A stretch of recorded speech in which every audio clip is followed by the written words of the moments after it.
We'll go through another little video here about something that I like to do called petting with a purpose, because she's giving us a perfect opportunity. I consider petting a dog our way of paying the dog. Okay. When we have a dog that nudges us for attention, just like that, what she's doing is basically giving you an order. Now, she's doing it out of a sense of insecurity. I want your attention.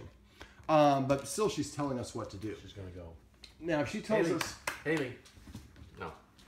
If she tells us what to do and we do it, after a while, that can give the dog the impression that I have the authority over the humans. Hailey.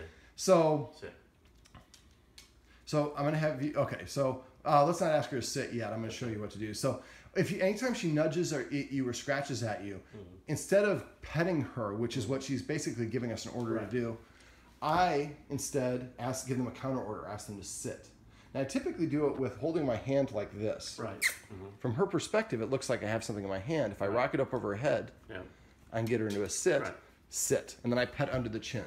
Now I like to pet under the chin because when a dog feels good about themselves, they put their nose up parallel to the ground or elevated. For her especially, we do not want to pet her on top of her head.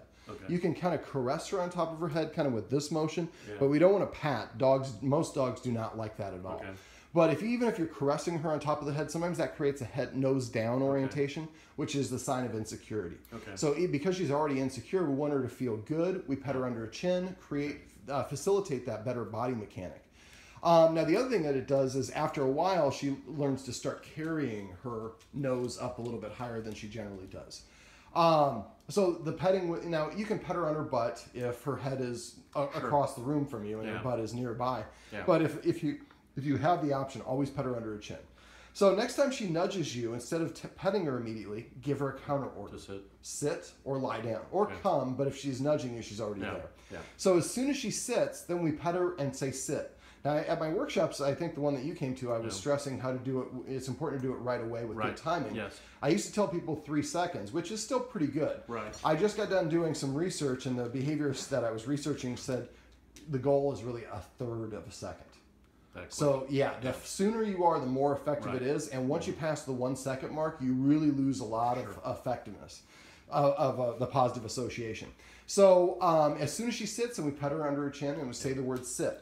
Now, a lot of people talk to their dogs too much. They say, it's mommy. So, again, I'm not quite sure what to do, so I'm going to bark and alert. And then that obviously has a cascade effect. The only one who didn't bark was Dora, because she probably couldn't see it.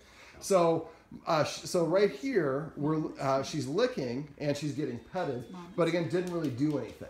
So what I usually recommend for petting with a purpose is we don't pet the dog at all under any circumstance unless the dog does something to earn it first. After a while, this creates a little bit more of a follower's mindset for the dog because I want to earn that reward. You know, just like anything else, if we give if you give a child everything it wants, after a while it creates petulance. And they don't. And when you buy them a car, they beat the heck out of it because they don't respect it. So for the dogs, if they have to earn their reward, after a while that helps with her self-esteem and confidence level. So at first, we just refrain from petting. We give her a counter order when she tells us what to do, and we refrain from petting at other times. Now, some people say, well, you don't want to pet your dogs. Petting your dog is a great thing to do, but it's how you ask it to do it. That's actually awesome. Now, instead of saying, that's another good point, instead of saying good girl, people use good girl or good boy a lot, and it really gets a lot of dogs confused because we say good girl when she sits, when she lies down, when she eats her food, when she just looks pretty. So it means everything. So to a dog, it really means nothing. So now you pet and say sit. So by only using the command word when we provide affection, we can help the dog associate those two to be the same.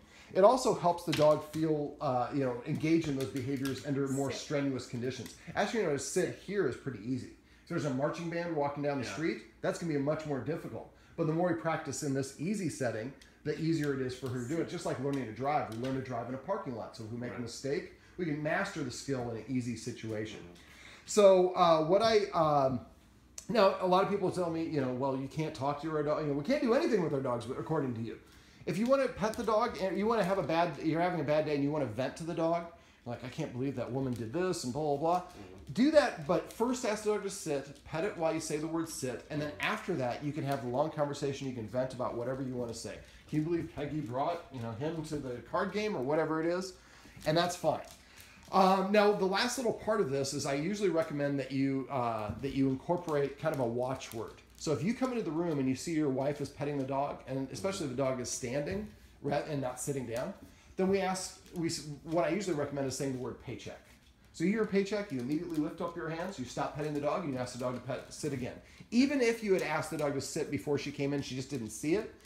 If you argue about it, now you're not on the same page, and that makes the dog think we're all on our own page. But if you just immediately stop petting and then ask her to sit again, sitting is pretty easy. And there we go. So you ignored, and finally she went away. Yeah. But sitting is pretty easy. And it just gives you another opportunity to practice it, and it shows the dog the humans are all on the same page. I'm on a different page, so I better get my stuff together, so I'm together with them. Petting with a purpose is the easiest thing that you can do that'll have the biggest impact on your dog, because you won't even think about doing it.